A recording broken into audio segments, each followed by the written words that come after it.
हे कृष्ण मलाई मिठो बन्सी सुनाइदेऊ न तिमीलाई मात्रै होइन त्रिलोकै थर्काइदिउँला हे कृष्ण मलाई मिठो बन्सी सुनाइदेऊ न तिमीलाई मात्रै होइन त्रिलोकै थर्काइदिउँला हे कृष्ण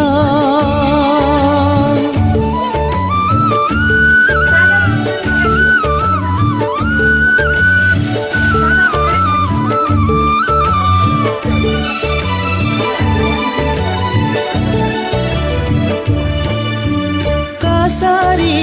बन्सीले त्रिलोकै थर्काइदिन्छौ तपस्वी ज्ञानी माथि माथि जानु पर्यो खै कता आयो लौ सकियो नि अनुहार आउँछ हेर्नु अब चिन्नु होला नि सबैले